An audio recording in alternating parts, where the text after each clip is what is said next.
Welcome to Missing Links. I'm your host, Geeky Kitten. And I'm your co host, Analytica. Today we're doing something a little bit different. We have Misty here, who most of you are probably familiar with because he's the partner on my YouTube channel. And we're going to be interviewing him today because we want to get the other side of the story about male allyship and supporting women within the gaming space. I think it's only fair that we hear from the male side of the story as well. So, with that being said, we're just going to dive right into the questions here. I'm going to throw you a softball for the first one, Misty. So, did you play any games with female protagonists? And if so, do you have a favorite female protagonist? Uh, yes, and yes. The first one that I really played was FemShep from Mass Effect. Oh, okay. So Gotcha. I did the female playthrough for Mass Effect, and it was awesome. Like it was a really unique experience for that, and it was just a lot of fun. It added a little bit more depth and uh, creativity and everything to the game story for me. So that was really cool. My other favorite female protagonist is Ellie from Last of Us. Yes. So good.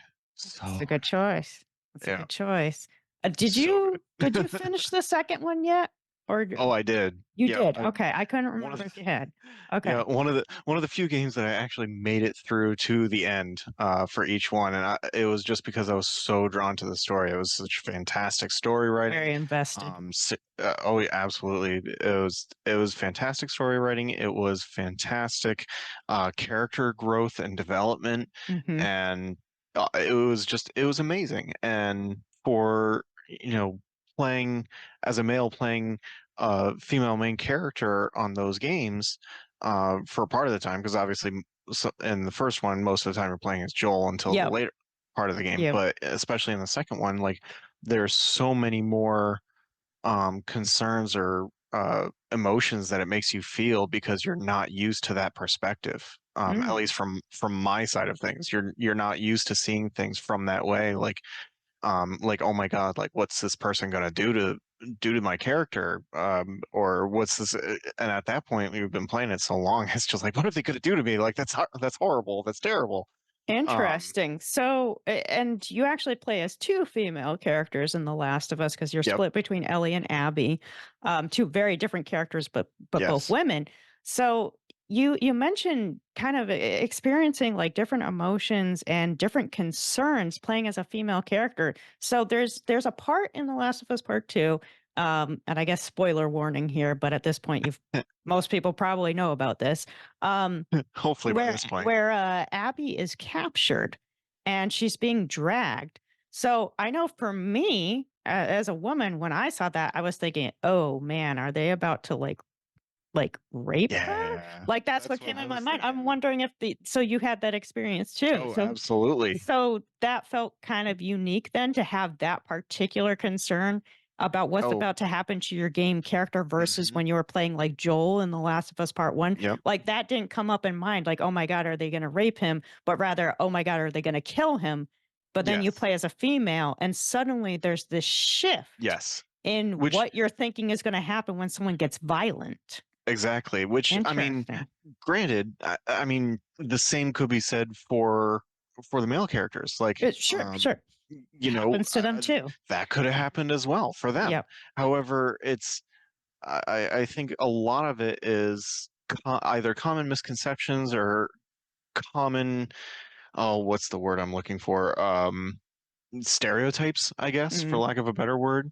Um, because a lot of the time it's not as often heard about, and Sure. I know it happens to both sides, Yeah. and to everyone, not necessarily just both sides, but to everyone, Across no the matter spectrum, yeah. yeah, across the whole spectrum, no matter what you identify as or who you identify as. Like it's that same kind of thing. It can happen to anybody, but because it's less heard of, you don't necessarily think of it that way. However, as soon as you're put into the position in, especially in a game like that, where you're faced with that eventuality or that possibility, it adds that whole new depth of like, oh, my gosh, like, and especially in a horror game too, it's just like it's the Mm, psychological aspect as well. So it really adds depth. Not saying that that's a great thing to have happen. That's absolutely horrible and I abhor it. However, that will add to your emotional state, to your heightened senses, to your feelings of how you play through the game. interesting. So, yeah, I'm going to be honest. I hadn't thought about what would differ for a man playing the game, the first game versus the second game. I didn't really think about that aspect of it as how they might perceive what Hmm. is going on with Ellie and with Abby in the second game versus the first game, and the kind of the shift in the perspective and the concerns and the emotions going on. So Mhm. that's interesting. I might have to deep dive into that at some point.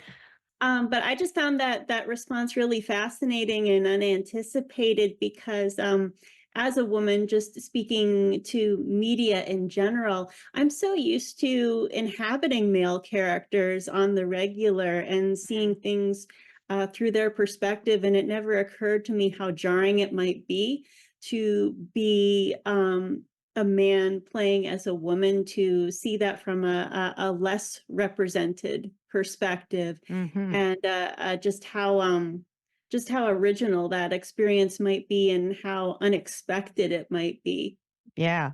And Yeah, like and yeah, jarring, frightening almost. That's like I know it's just absolutely. at the end of the day, it's just a game. But when a game is done really well, like the Last of Us series, and you're getting Hmm. really invested, like God, that must be kind of a frightening experience Yeah. when it's something you're not used to. And God, that sounds horrible because like nobody should be used to that kind of Oh fear. no. But like the sad reality is that like women have that fear Yeah. most of It's the in the back of your time. mind, I Yeah, imagine. it's You like know, this you constant nagging back of the mind, maybe not when you're at home and you're in your safe space, but when you're yeah, out and but about, especially when you're alone. yep. But to have someone who's not used to having that fear kind of just in the back of their head at all times, and then shifting that perspective over to someone who does have to feel that way, that sounds really jarring, Yeah. actually. It's um, it's just whole a nother whole layer new there. perspective, yeah. Yeah, yeah, And it's terrible, and it's terrible that, women or anybody, if that's, how anybody feels at any given time, it's terrible that that's unfortunately the world that we live in, where yeah. that kind of thing has to be in the back of your mind if that's the case. But it's just like, anybody who isn't used to having that concern in the back of your mind, that's it's a whole new layer of what you anticipate or what you think you're going to be going through as you play through some of those games. And it's very, It's yes, rough. horrible. Yeah, yeah, It's it's rough, rough. but it's also fascinating in a sense because it does change that as you're playing through. It changes that experience. I I Interesting. think that really speaks to the value of representation, not just from like a socio-political or cultural standpoint, but from an artistic standpoint. Mm, The fact that you can have a different experience with the work, that it can actually embellish the sort of creative experience by inhabiting a character that is unlike yourself, and introduces you to something novel. mm. Yeah, and it's like it also speaks to the importance of various representation within these forms of media, books, movies, TV, video games, because if it is that powerful of a tool that you can take someone who really hasn't had to think about something like their whole life, and then you throw them into a video game as a different character, and all of a sudden they can have that kind of fear and that kind of Mm, experience, hmm. like I think that's really important that you can take people away from their comfort zone, away from the kind of tight, close knit world that they live in. And through the magic of video games or movies or whatever that medium is, you can have them experience what it's like for somebody on the other side. Like, that's really important. That helps us grow as people. and be a better person in general via understanding and empathy. Like empathy is so important. When what better way to enhance ourselves and our empathy than by experiencing something through the lens of someone else? So that was an Yeah. excellent answer, Misty. Oh, Thank you so much for that. I wasn't yeah. expecting to have such a big, uh, earth-shattering conversation right at the beginning of the Sorry, podcast. I'm, sorry. like, thrown off now.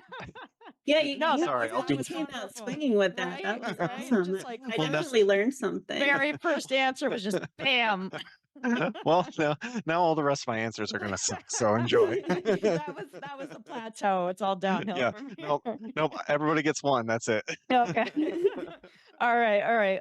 That was awesome. Let's go on to the next question. Uh, did you have any uh female friends or female family members growing up that were really into gaming? And if you did you find it odd at the time? So we're talking about like childhood and teenagehood. Um, Not really. Okay. Um, I was super awkward. Still am.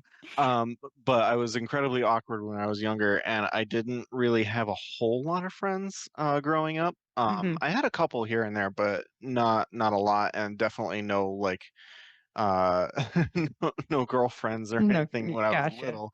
I had let's see. I ended up having a girlfriend in high school. I think that was a little bit into gaming, but Hmm. not until like we never really did a whole lot together, um, gaming wise. And just because I don't think I thought about it. I also didn't really get into Mm. gaming much until I was in like middle school and high school. Hmm. Um, just because for when I was growing up, it wasn't super.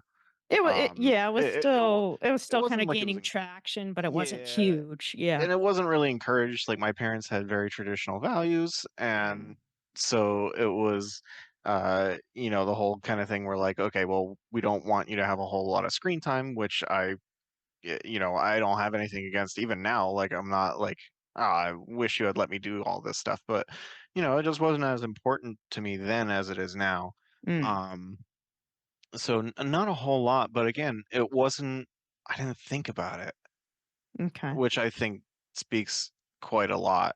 Because granted, I wasn't really in that world a lot when I was younger. Mhm. And when I did get introduced to it, it was only guys.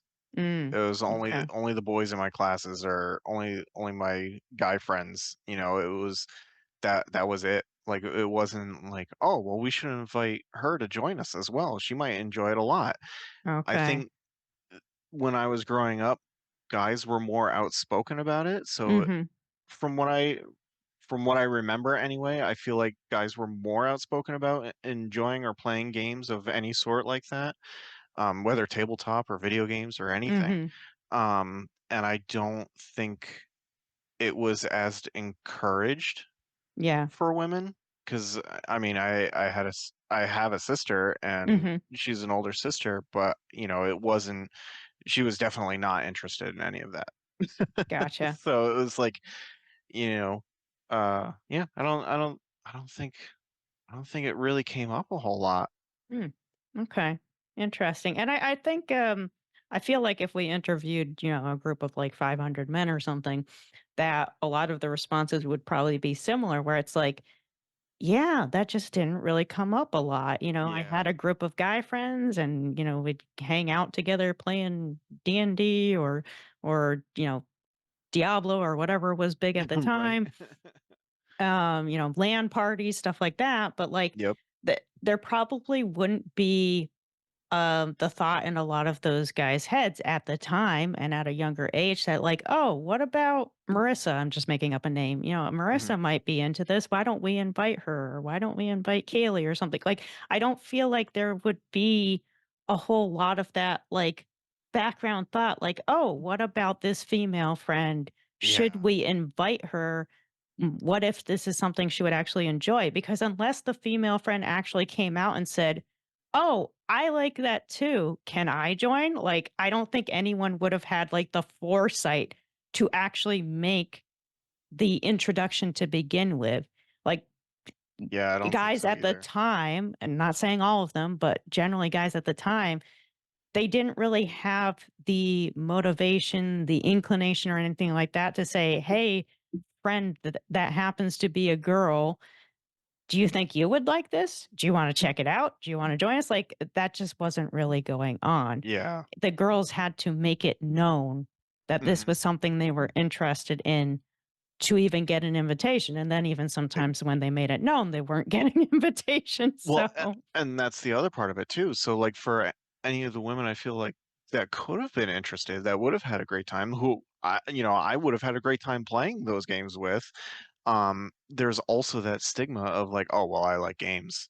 right, And if, for a girl to come out saying like, oh, I like games, well, okay, great. Well, but you're a girl, you right. know? So why? Like at that time, I'm obviously not saying that I think Yeah, that no, way no, now. Like, I know. but at that time, it was like, oh, but you're a girl. Like, I don't want to play that with you, or like, I feel weird playing that with you because Mm, I feel like I can't have as much fun, as horrible right. as that sounds at that Right. time.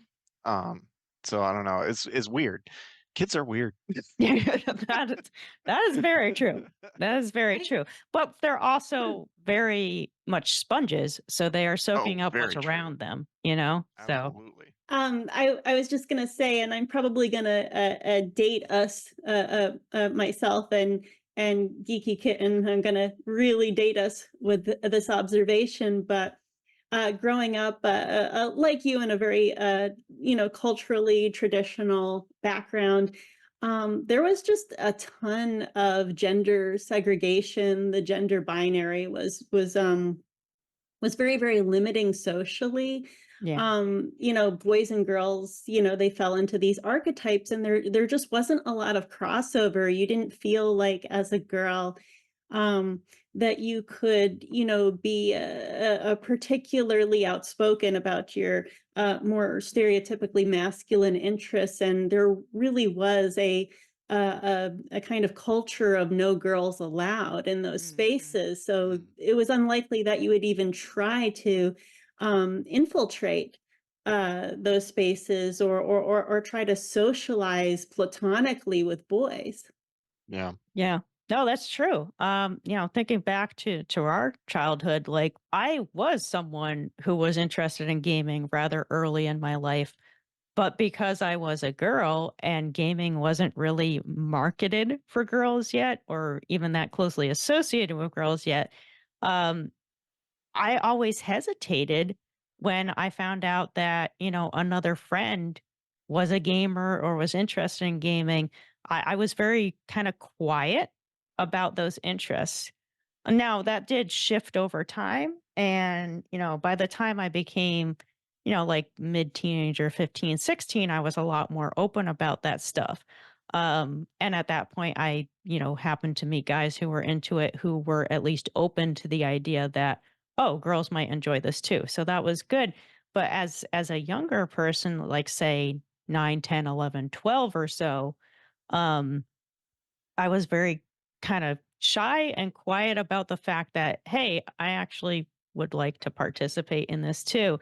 Now, I do remember, Anna Little Cat, that we had some female friends when we were quite young who had some older gaming systems like the Sega Genesis.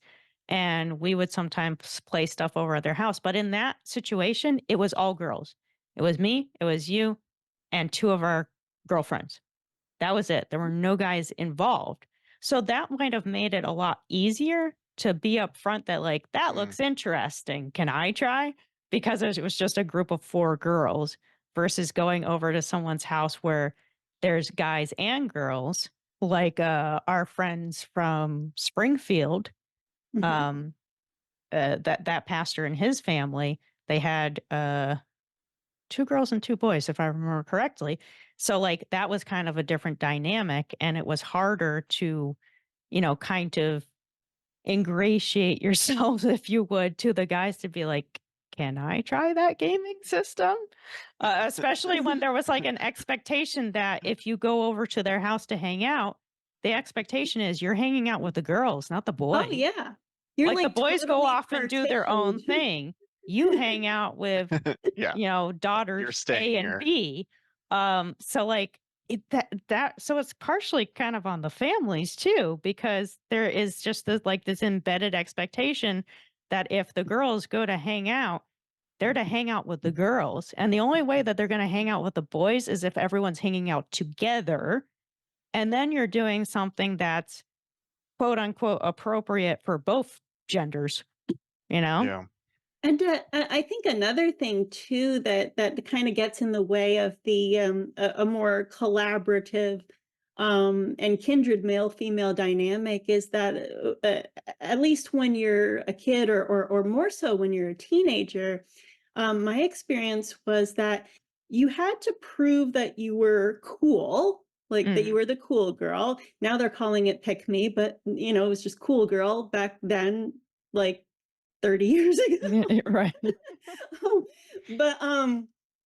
But, yeah, you had to prove that you were the cool girl, that you weren't like other girls, and the way you did that is by showing an exceptional tolerance to misogyny and participating in misogyny. Mm. I feel like I probably experienced that a little bit less than you because I'm younger. So there was, a shift between your teenagehood and my teenagehood, but I Mhm. definitely experienced it to a certain extent.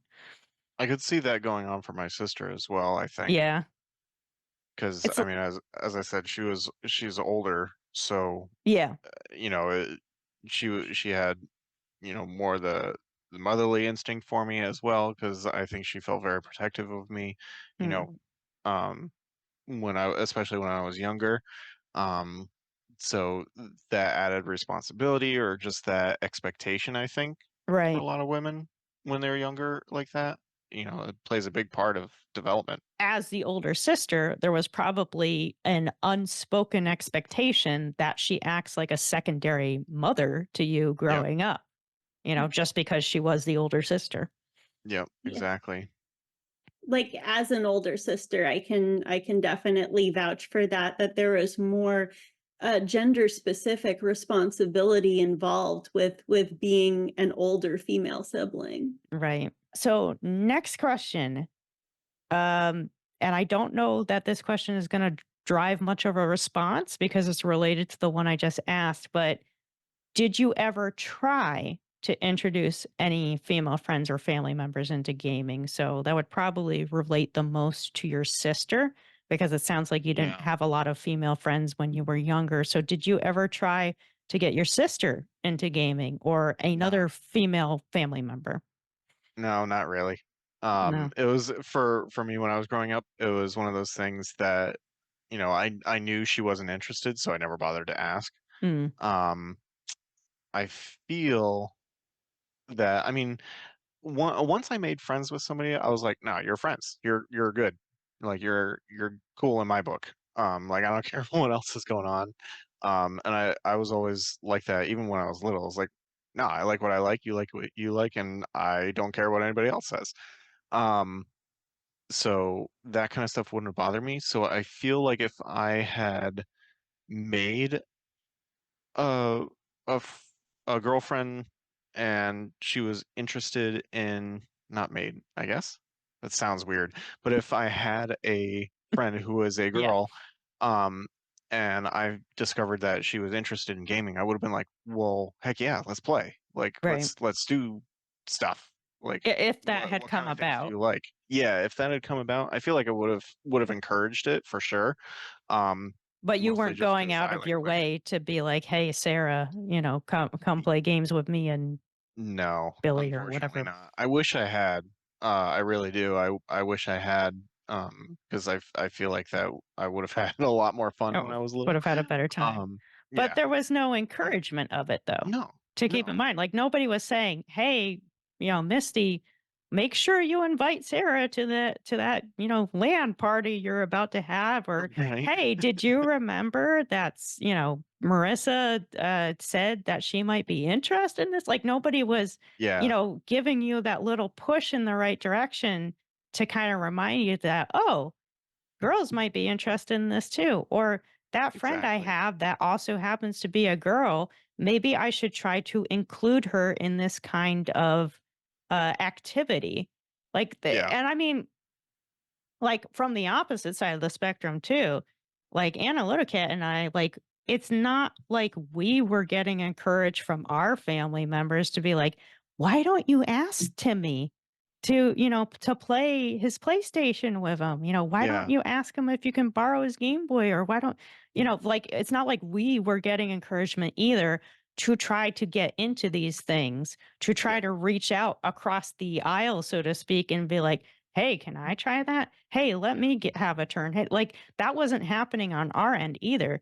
So when, both sides of the spectrum are not really getting any kind of encouragement or motivation to make an effort to be involved in that, then it's not really surprising that No. not a lot of that collaboration was happening, because when you're younger, you're only going to act so much on your own, but you're going to be looking to other people for examples.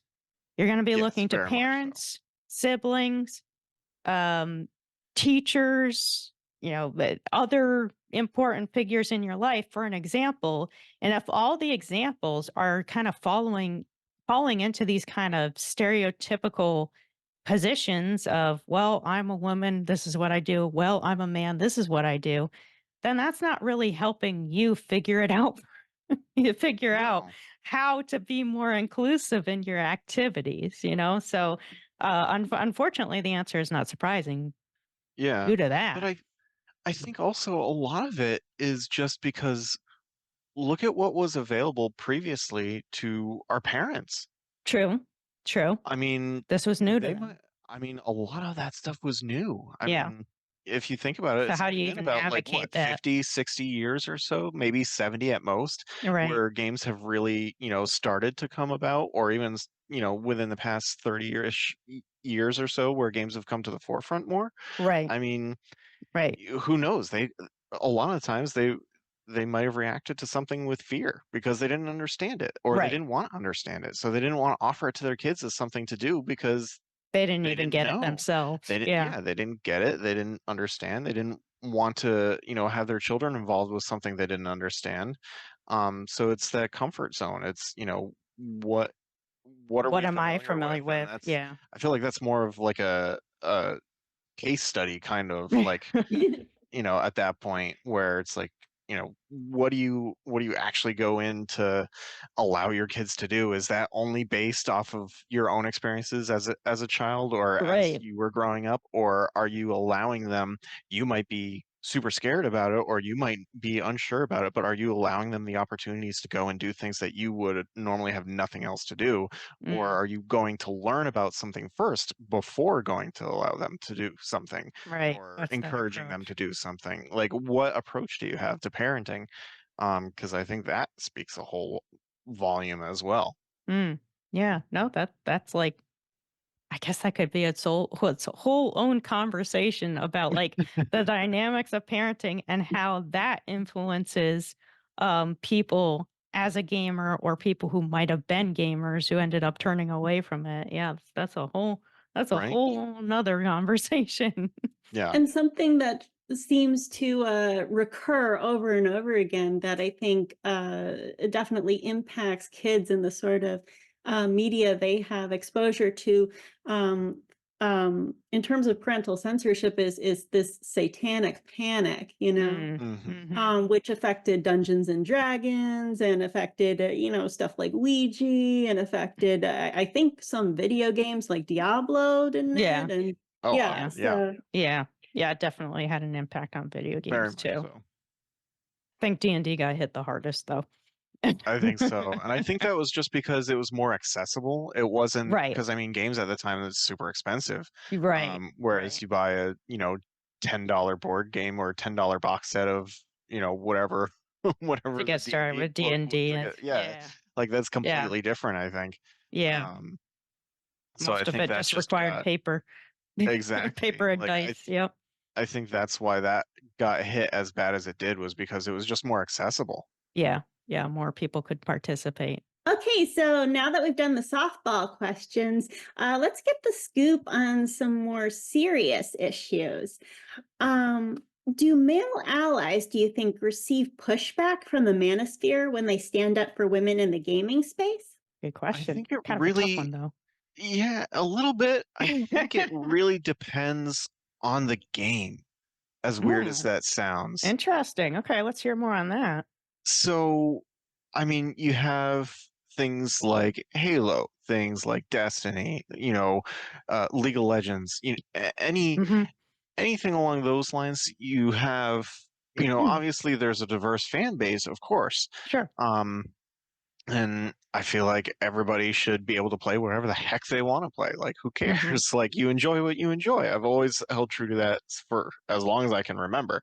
Um, but then for some people who are not as open-minded, I feel, that's an invasion of their personal space. That's an invasion of their um, uh, sanctuary, I guess, Like for their lack of a better. community almost. Yeah, like that's their community, and you don't belong to it, or something along those lines. And which, in a way, I can understand. Not that I agree with it, but I can understand the thinking at the very least. But at the same time, I feel like but it's everybody. Like It's there for those are games. everybody. It's there for everybody. Those are games for everybody. So, but because we have people that are like that, in whatever game they're playing, I feel that you can see a lot more reflected in what people are kind of more tolerant of than not in those spaces. So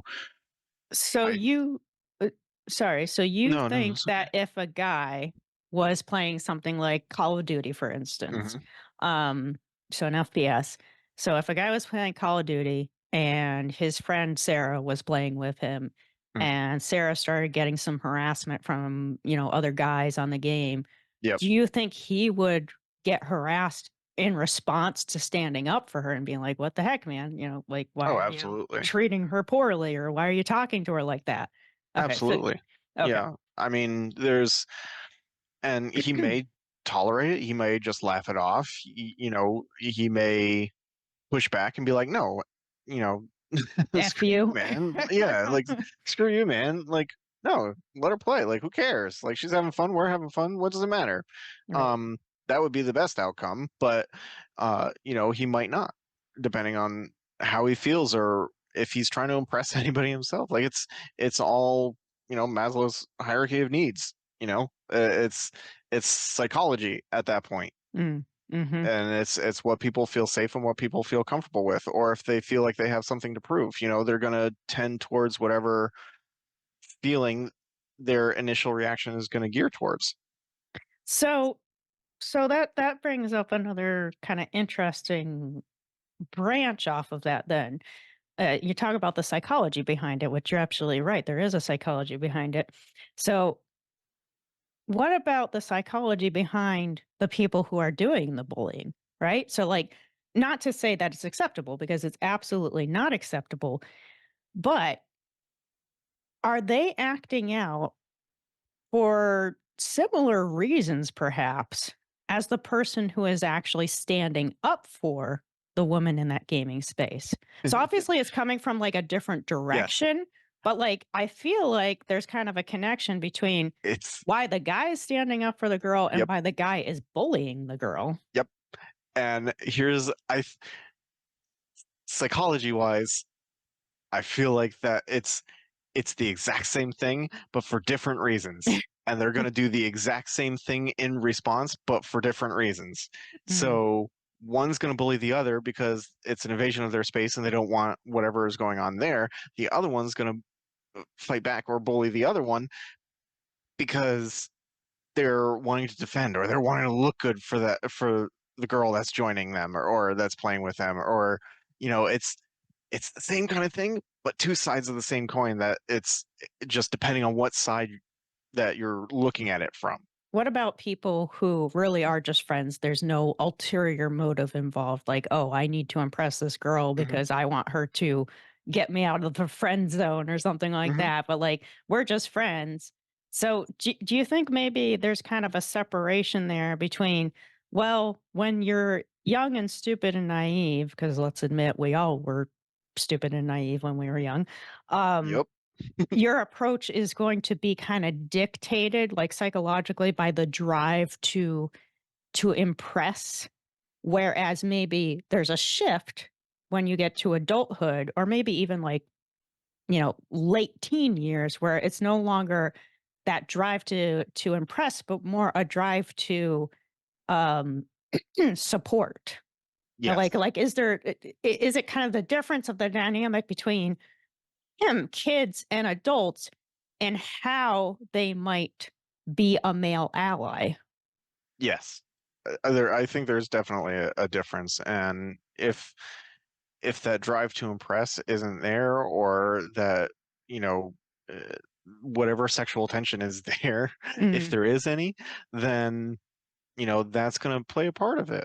So they might But not feel motivated enough to jump into the defense of Sarah or whoever if there's possibly. not like this need to impress. Or maybe if it was a sibling, then it might be the drive to defend because Correct. siblings do tend to be very Yep. defensive of others coming after their siblings. So that might cause a slightly different reaction. But if there's no need to impress and no need to defend, then maybe there is not enough drive to actually put themselves in the position of a male ally because all they're going to get in response, other than the female then being Hmm. feeling better about their relationship, but what they're going to get in response is probably being bullied back. Yeah. That's the most likely scenario, at It's the least, most likely. Yeah. within a certain age group, that's the most likely response is they're going to start going after you instead of their original target rather than just dropping it and being like, Yes. "Okay, man, whatever." Like that would Yeah. probably happen more in like the later teen years, early adult years, you know? Yes. Nope. Do do you think that a lot of guys, in addition to tolerating the gatekeeping in the gaming space, that they actually participate in it, however passively, in order to avoid that sort of confrontation? I Mm, think so. I think so. Again, unfortunately, because it's just the way things are at the moment until people become more accepting, not necessarily tolerant, because nobody has to tolerate anything. However, you can be accepting of something. Be like, I accept that this person is doing what they enjoy, what they like, which I guess in a way could be considered tolerance. However, people are always like, oh, you need to be more tolerant about this, that, and the other thing. It's like, no, I you don't have to. Like, these are my beliefs. You don't get to tell me what I believe in. However, I can accept the fact that you want to play this game, and I can accept the fact that I don't like it. However, I can accept the fact of saying, "Yep, you're playing this game right now. I don't have any control over it because it's what you want to do, but I'm not going to comment on it because it doesn't need to be commented on. Just because I don't like it doesn't mean that I need to say anything to you about it." I do think that, there is, a little passive aggressiveness, or mm, people being mhm. passive about all that stuff, just because a lot of people, especially nowadays, don't like confrontation.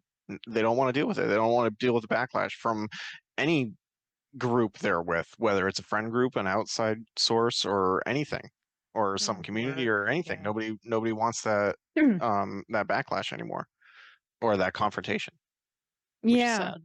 No, That's that's a true. good point. Confrontation, is kind of at the heart of it, right? Because if you decide to act in that male allyship way, you Hmm. have, well, put a target on your back, Yep. which kind of leads into the next question there. Well, if you think about it too, everyone has these silos that they end up being filtered into through the algorithm, and an echo chamber is a kind of psychological sanctum sanctorum in itself. Mm-hmm. Do you think male allies ever receive pushback from women because female gamers might misconstrue support for paternalistic behavior? I think so. I think it goes both ways.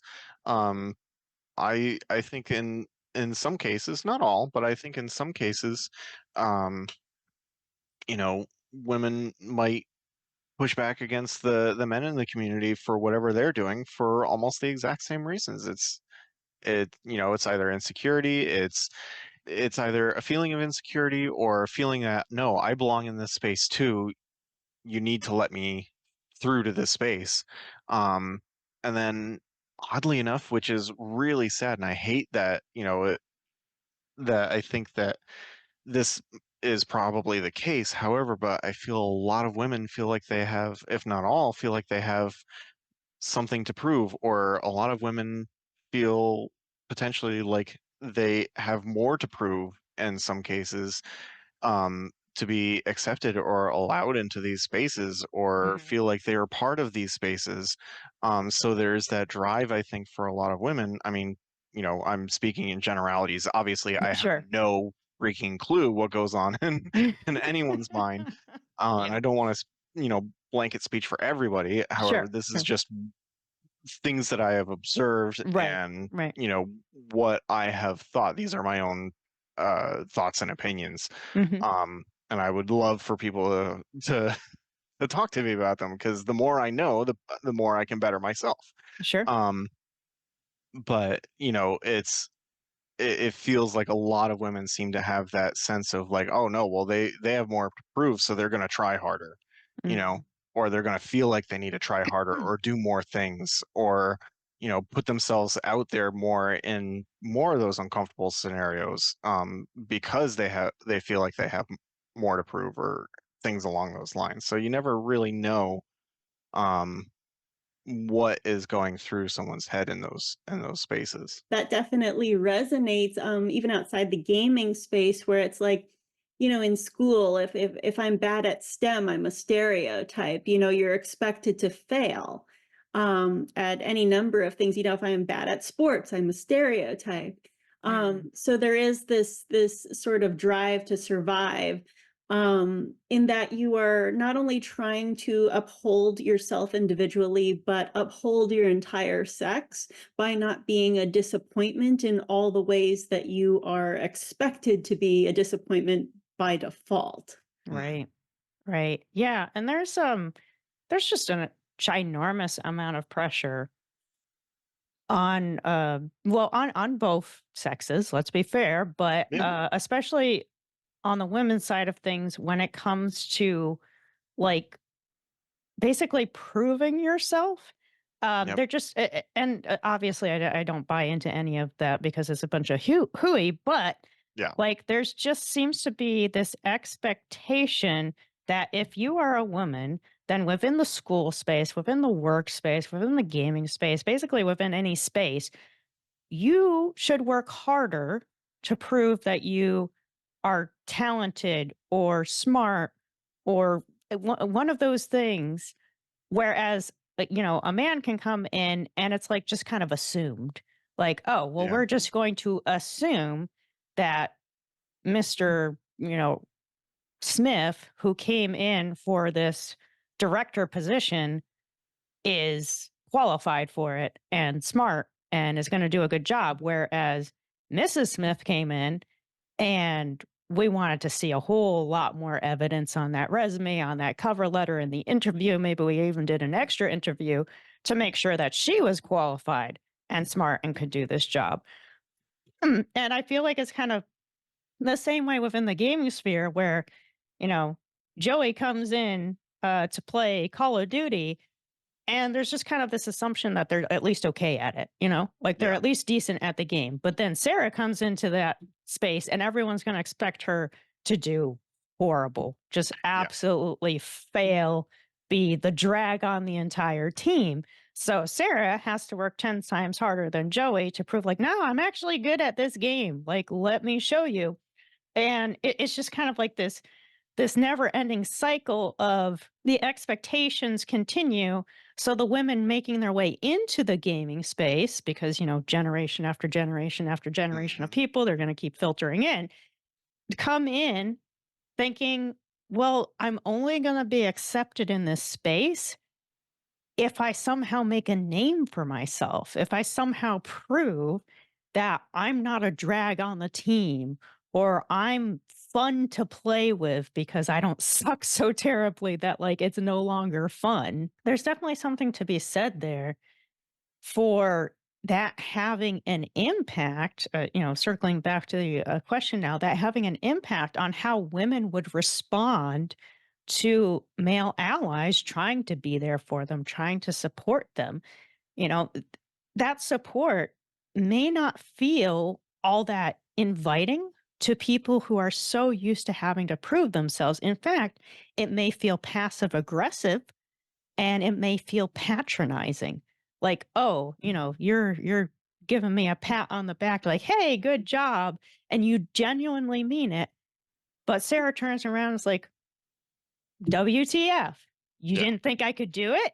Like, like it just Why? it just like really changes that dynamic from like, no, I legitimately thought you did a good job. I'm giving you real congratulations. But she turns around and thinks that you're just, almost making fun of her, like, oh, Yeah. yeah, good job. You actually managed to make this happen.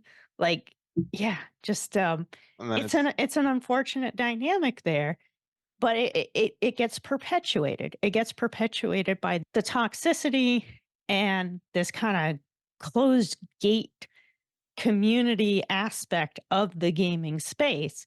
And I feel like the only way for us to really get women to kind of cool their jets a bit on like, no, no, no, not everyone's passive aggressive, not everyone's making fun of you. There are legitimately male allies out there, is to kind of infiltrate like the whole system, really. Like there has to be change at a systemic level yes, to be able to change the behaviors of the people within the system.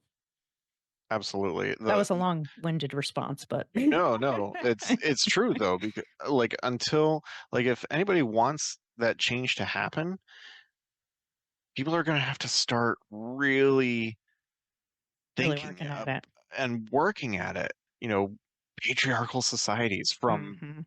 the Dark Ages Mhm. through medieval, Renaissance, and like all that. Is like it's been the same for For just such a long hundreds and time. thousands of years at this Yeah. point. 2,000 years. It's more or less. It's been like that. So you know, I think it should be changed. I think that mindset needs to change in order for humanity to grow as a society and as a species as well, because we're all Mhm. one species, whether Whether we some like it or people like it not. or not. Like we're all one species. We all occupy the planet.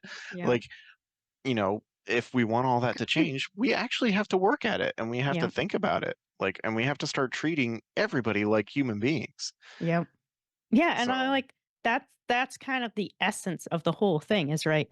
If you were to break this all down, this or any related subject to the whole women and men divide, if you were to break it all the way down to the smallest increments, I feel like at the bottom would just be human. yeah, Like that would be it. That would it's be like, the word huh, human. Like, human. oh, we happen to be the same in Yeah, it's many, like, many oh, check this ways. out.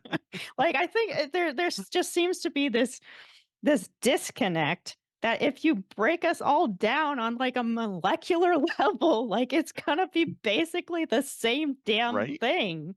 It really It just is. blows my mind. But you're absolutely right. This is something that has been pervasive for so long. Like it's ingrained, it is deeply embedded in everyone at this point because it's been going on for so long. Making a change like this requires the cooperation of many, many, many Hmm. people, and unfortunately we live in a world where many people are not uh let's say developed enough Yeah. to make those kinds of changes. And then you have people who are, but just are very set in their ways and Yeah. have very strong biases that, they haven't been able to properly cope with. And to those people, I say there's therapy for a reason, Hmm. but, it's really difficult to get past a systemic issue when there are so many people left in that system that don't really see it as an issue. Yeah. So I'm hoping that as the world turns and younger generations are kind of pouring into these spaces and they're coming in with slightly different ideas because their parents had slightly different ideas from their grandparents ideas, that we're kind of filtering out, at least to a certain extent, that rather noisy group that is still very much of the mindset of like boys over here, girls over here. I feel like there is a certain amount that will get better just by aging. Like people are just, and I know that's probably going to sound ageist. Somebody's going to hate at me in the comments now, but like, look, Me. it was, Yeah. you're not that much older. Um, but just by virtue of older generations filtering out of the gaming space, generations that look, it's not all their fault. They grew up in a very different time, okay? Like they grew up in a different time. They had different guidance from their parents, from their families, from their teachers. So like it's not all on them, all right? But as they filter out and as the new generations are filtering in and we're getting like a more healthy mix across the board, I feel like that is going to help generate some change at the systemic level because it is just Yes. very difficult to generate change that deep when you've still got a lot of people that are stuck in a world that doesn't really exist anymore. Yeah. I Yeah. do have to be Mm.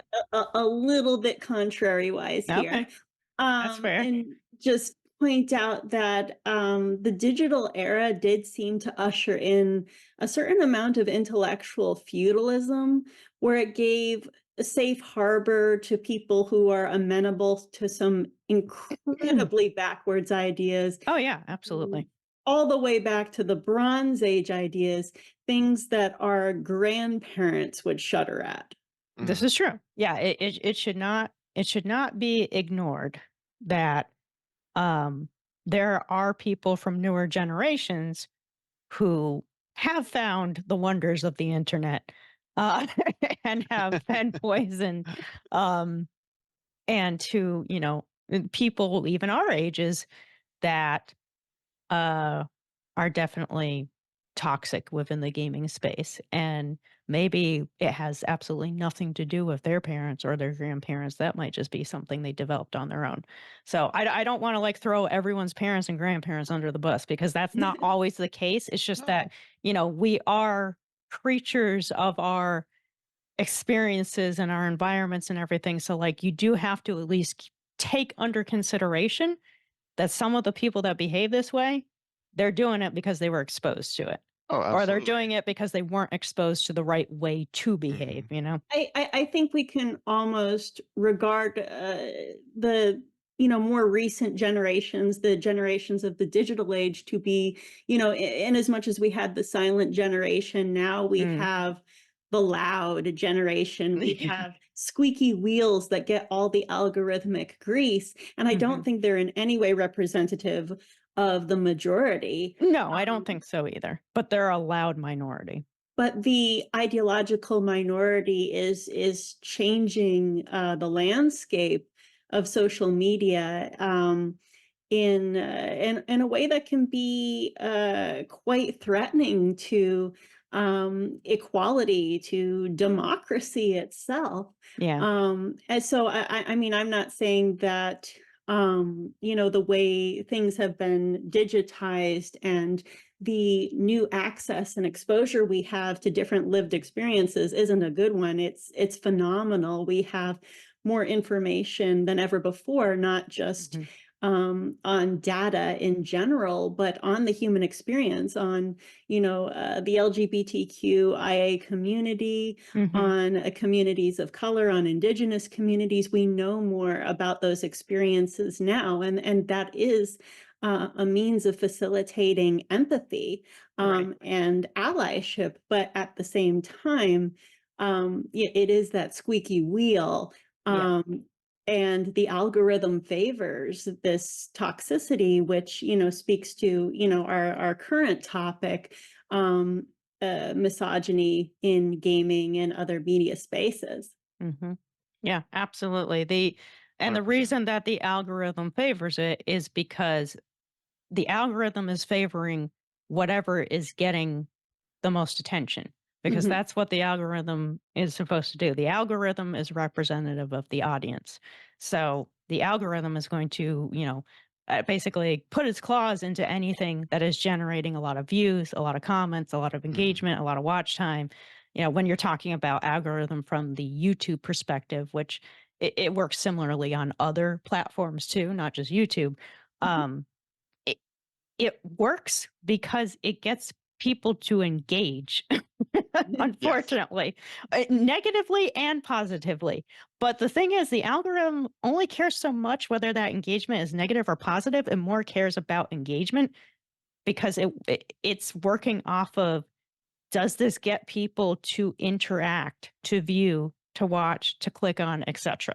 So it doesn't matter if it's a negative or a positive click. It matters that it's a click. But it's Um, going to get more clicks if it's negative because evolutionarily we're more primed to give priority to the negative. We're inclined towards focusing on the threat.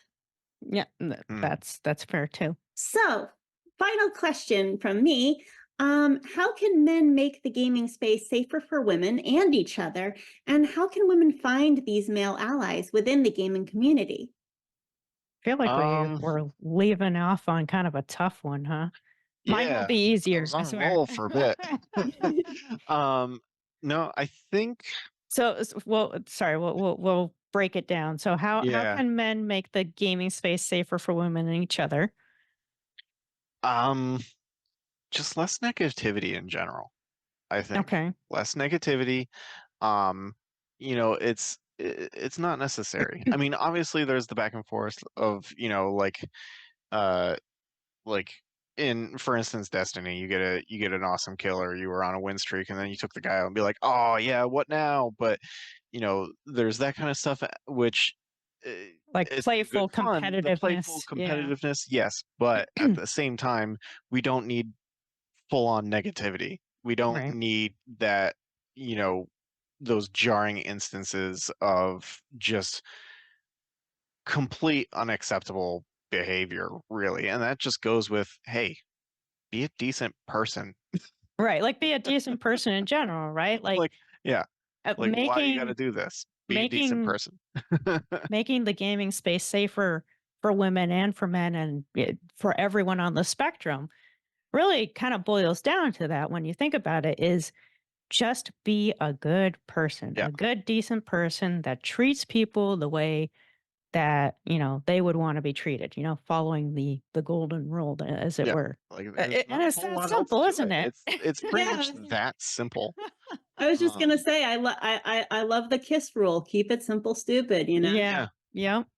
Absolutely. No, like I think that's a good answer. Just Hashtag words to live by. yeah, right. like it's just it doesn't make sense because there's no reason for any of that nonsense. Right. Like Right. why you got to do that? Yeah, why would you poison this wonderful space Yeah, that exists for people by just being a dick? yeah. And I mean that to women too. Like that's not just like, I know the term I'm using Yeah, was associated right. with men, but I mean it to both genders. I mean it to everything on the spectrum. I don't care how you identify. Just don't be a jerk. Yeah, And then that's the simple. other piece of the question is, how can women find male allies within the gaming community? That's a tough one. If you're not sure about that one, that's okay. But I think maybe you haven't had to do it personally, but I you haven't. are in essence a male ally in the gaming Yeah. space. You have become that. How have women found you within the gaming space? You are a male ally. How have women found you? I don't know. How have you found me? Like, like that However you find that's me, up for dear. them to decide. Like, right? Like that's up for them to decide. Hopefully I can say my hope for anybody who has been watching your videos, who's been watching your streams, you yourself, like I hope that I make a comfortable space for everybody. I hope Mhm. that people enjoy, my running commentary and my dry sense of humor. And yeah, I like to try and be a decent person, and I try to be accepting of as much as I possibly can, because at the end of the day, again, we're all humans, Yep. more We're or less. we're So with we're whatever you just decide to identify as, insignificant. like we're still people. We're just Um, insignificant beings trying to yeah, have a good time. exactly. So it's, you know, it, I just try to be nice I guess, and I try to joke and have fun. And I try not to treat anybody differently. And that's about it. So hopefully by doing all that, they like our videos, they like your videos, and you like having me as a co-partner for your streams. That's really what it boils down to for me. So branching off of that, that is one way, right? That is one Hmm. way for women to find male allies in the space is YouTube. Yeah. Honestly, and probably other similar platforms too, like TikTok and stuff, but, um, YouTube has kinda become a really big space for gaming in particular, and although there's a lot of toxicity on YouTube too, let's not kid ourselves, there are channels like this one Hmm. that are dedicated to making a safe, comfortable, fun space for everyone in the gaming space, and that includes women who are looking for male allies. And Discord is another space where that Yep. is something that is focused on a lot. And I do have a Discord community, it's in the channel description, where that's also a space where people come together and form allyships. Um, but there it can go beyond that too. So if somebody is into I keep going back to Call of Duty just because it's so, like, globally recognized. So I wanna use something that people know what the heck I'm talking about. So if a woman is into Call of Duty, but, she really wants to play with some guys to kinda give her this buffer within the space because FPSs unfortunately tend to draw a lot of toxicity.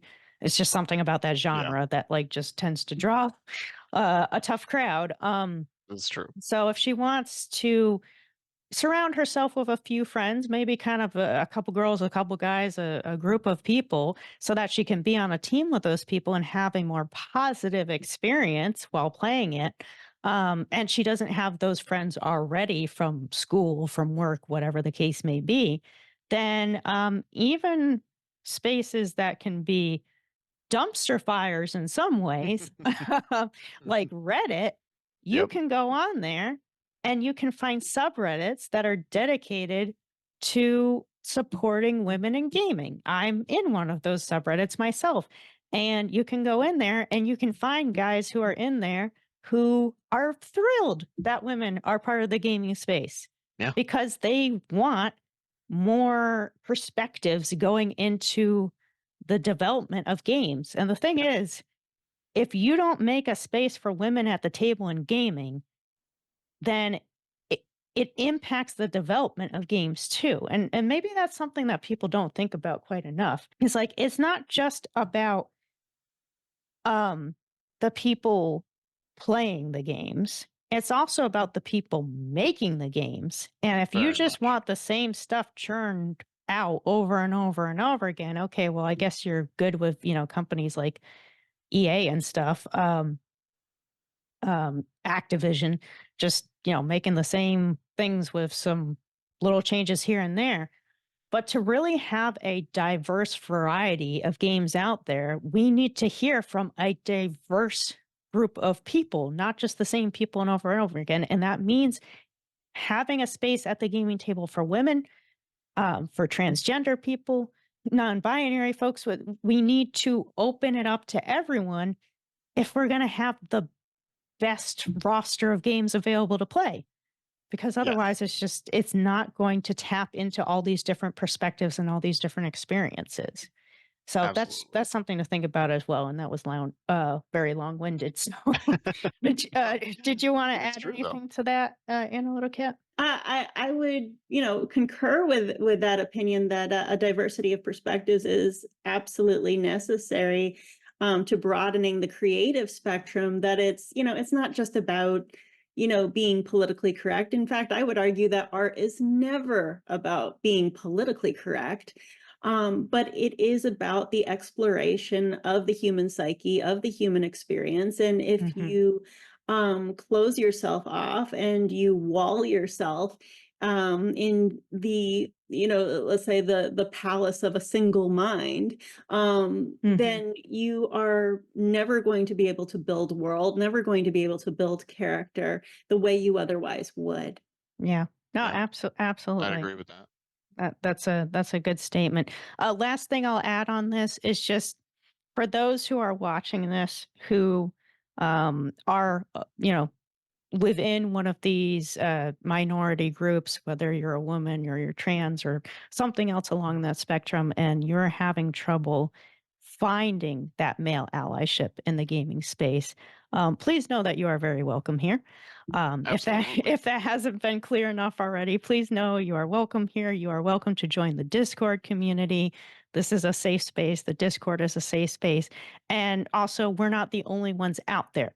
There are other people out there that are actively working to make a safe space for you. So please don't give up on gaming. If it's something you really enjoy and you're just feeling kind of disenchanted with it because you've been coming across a lot of negativity, you've been kind of pushed out of the space, please don't give up on gaming because at the end of the day, gaming is for everyone, no matter who you are. Absolutely. All right, final question here, and we're going back to softball, so you can breathe a Uh-oh. sigh of relief. Uh, are Oh, good, there good. any? True, false, true, false. Give me true, false. No, well, not quite. Are there any women in gaming you regularly follow?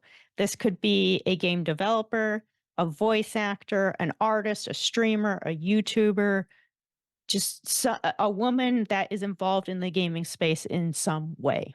Absolutely. Okay. Uh, a lot of the lady streamers that follow you, I ended up subscribing to a lot of their streams, Okay. just Awesome. because, they have great content and they're fun to listen to and fun to watch the games that they play and everything. So thank you to them for all that they do as well, and to you also. Okay. Um, Awesome. for I guess more well-known streamers or anything. I mean, any of the people and ladies, especially on the Critical Role group. I mean, Mm. they are Mhm. fantastic. They do a lot of voice acting in general, anyway, Mhm. and they're good people. Like at their core, they seem to be good people. They seem kind. They seem Genuine. joyful and Yeah. genuine. And no matter who they are portraying in a game, because I mean, for instance, The Last of Us, that game got like the first and the second one, that game got a lot of kickback for a Oh, lot of yeah. things. Especially the Um, second one. Holy especially crap. the second one for all that. And guess what? It's a game. It Yep. is a character that they are portraying. That Yep. does not describe them as a person.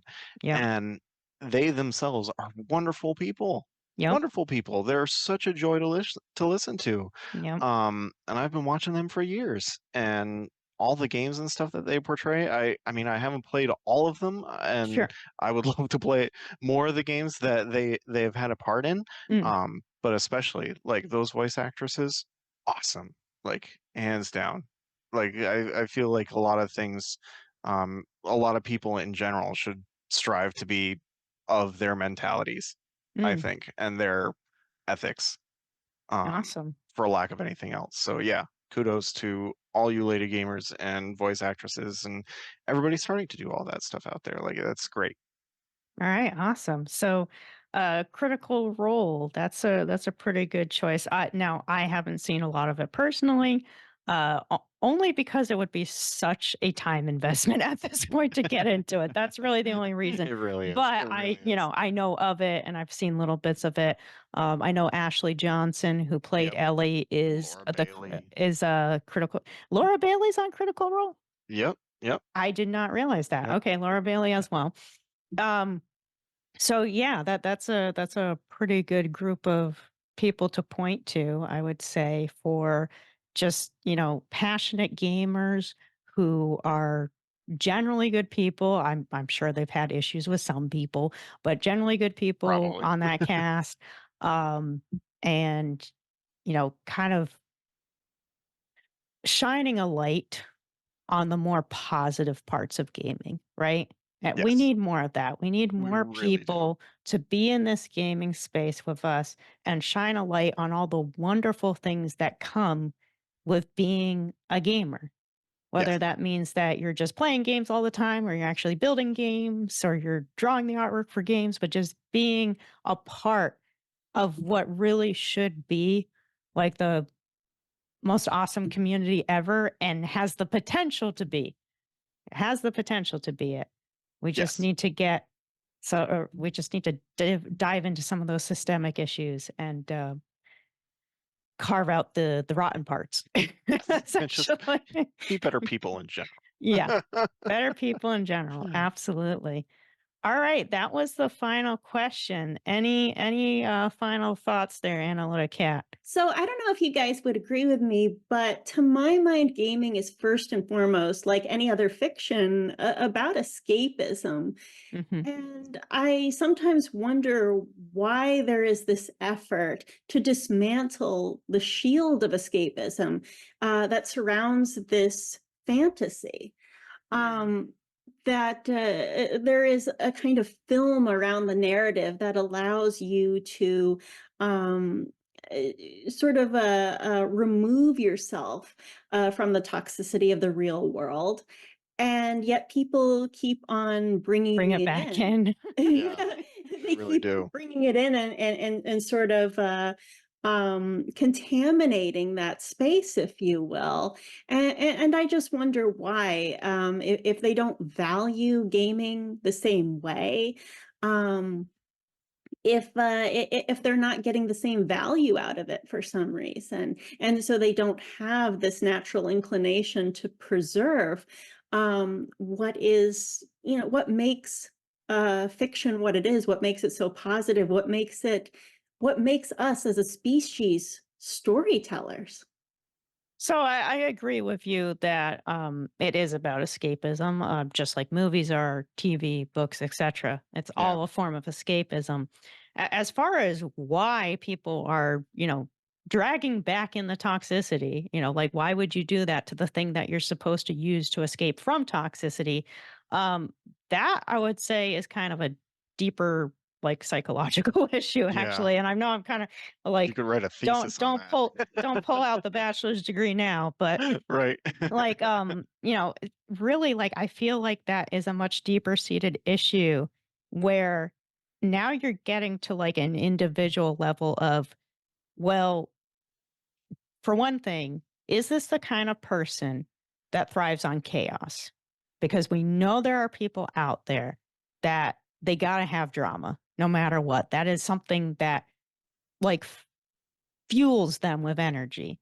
If Yeah. they're that kind of person, they might not even believe the crap they're spewing. They're just spewing it because they want the reactions from it. So that's, one possibility. Then there's the people where, well, they may be just reflecting off on other people what they are getting themselves. So the people who are taking all the toxicity and the negativity that's being thrown at them and just projecting it outwards. So they're getting a bunch of crap and they're pushing that crap back on everyone else because they don't know what to do with it. And Yeah. this happens a lot in childhood, unfortunately, because at that point, you're not developed enough to really know how to cope. You don't have the right coping skills yet. You may have never been to a therapist yet either to talk about coping or have done the research to learn about coping. So there's a lot of this projection going on. Like, I can't deal with it. I got to put it somewhere. And it's really easy as a kid to put it off on gaming if gaming is what you're doing with like 50, 60, 70% of your time, which is not unusual for a kid who's also a gamer. So like it's Yeah. gonna come out in that space because that's the space they're in. Um, so there's example two. But then, example three, I guess, would be somebody who has these very deep seated beliefs about what belongs and what doesn't. And it's so deep seated and so ingrained and so critical to them as a person that they feel the need to share it. Like it can't stay within them. It's just so overpowering for them as a person that they've got to get it out there. They have to have their say. So Yeah. it's got to bleed into this fictive landscape because they can't leave their ideology in the locker room They can't and put it away, and that would be yeah. the same thing with like, if that person went to a movie theater and watched, I know this wouldn't be in a movie theater, but, like, that episode of The Last of Us, the HBO series, Uh-huh. where it, Mhm. like, is this whole story between, Bill and Frank, like, that Yep. would be the same person goes to the movie theater, watches that, comes out, and, "Oh, can't believe they did that thing." Yeah. Yeah, like, it's the same kind of person where it's like, it's just so big in comparison with the rest of who they are and their personality that it just overwhelms. It just Yep. takes over the rest of who they are as a person. And I think that's really unfortunate when that happens because like our beliefs are important, but they're not the only thing that we are, you know? Yeah. Like there should be other parts of us and we should be able to have a positive experience, even if we don't agree with every single piece of the experience. We should be able to have a positive experience with a movie, with a TV show, with a book, with a game, and be like, well, I didn't really like this, but I enjoyed the rest of it, Yeah. and it's just like people who have just like this overwhelming belief system that just kind of like encroaches on everything. Like they can't enjoy a thing if any part of it was bad in their opinion. The whole thing is ruined. Yeah. It's like, oh, if I don't agree with one thing, then the rest of it is Yeah, is it's garbage. crap to them. And that's That's that's the sad way of living, isn't it? It really is. that is such a that It's is such depressing. a Hmm. prescient point about how one aspect of identity can completely subsume the rest. I think Mhm. we do see this ideological overwhelm a lot nowadays, and it's sad because this happening in conjunction with the eradication of third spaces, the few places people do have left to congregate and create community, Mhm. they become divisive and divided. Yeah. Yeah. And I mean that this goes back to what you had said earlier about echo chambers. Like this is why it's so important to not just stay within an echo chamber because echo chambers are the best place to get all of that internal dialogue and belief systems to kind of just start growing, growing, growing, growing, and just take over. Yep. Mhm. Like if it didn't already exist within you for other reasons, it's probably going to happen if you only expose yourself in echo chambers. You have to be exposed to other ways of thinking, to other Yep. opinions, to other perspectives. If you just keep yourself closed off in one little space, it's gonna devour you at some Yep. point. And that's how I you know this grow is as a a person too. Right.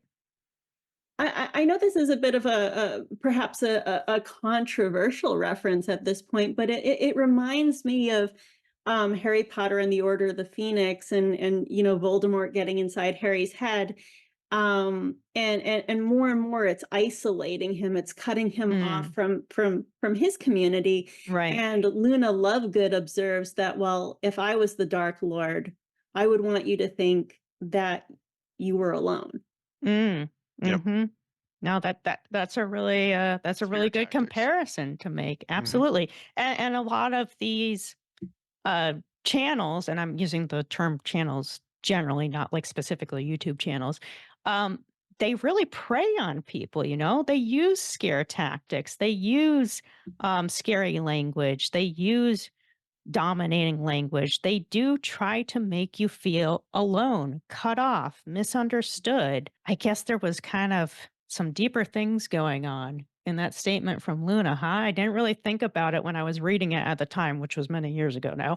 Um, but yeah, there's kind of like there's a deeper meaning going on under there of like, yeah, this is a thing that is happening all over the place, and it's not always a big bad villain who's doing it either. Yeah.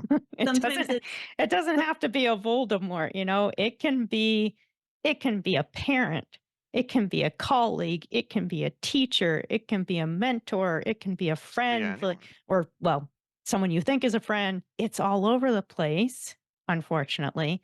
Hmm. Um and when we're kids and teens, we are that much more vulnerable to it. Agreed. So unfortunately, they are preyed on a lot in this kind of way because adults know how vulnerable kids and teens are to being influenced from external sources. As adults, we typically have a little more experience and know how to, navigate away from that stuff. But like, look, there are marginalized adults too. There are adults that have, different disorders and stuff or things that would make them more vulnerable to this kind of thing. So which they is get actually caught in the web all the time. All right, so that was our final question. Thank you so much, Misty, for coming on with us and doing this interview. I know it was kind of a long one. Oh, no worries. There, Thanks for having me. but it was long because you had some really great responses. So, like, kudos to you. Hopefully. We wouldn't have had so much back and forth and so much to say if you weren't giving us some fuel to run on there. So, thank you very much for No agreeing to problem. come on with us and do this interview. I think people will be really happy with the results. So we're going to wrap it up Hope here so. today, folks. Hopefully, episode 3 will come a lot closer out to episode 2 versus the gap between episode 1 and episode 2. Mainly my fault. I'll take the blame on that one. But thank you so much to everyone who watches this. Thank you so much for people who join the community and are a part of this movement to try to make the gaming space more accessible, more inviting, more supportive of women and other people on the gender spectrum. We appreciate you. We love you. And we want you to be a part of this. This has been Missing Links. I'm Geeky Kitten. I'm Misty. and I'm Analytica. Thanks for watching. All right. Yay! It's a Hey. wrap.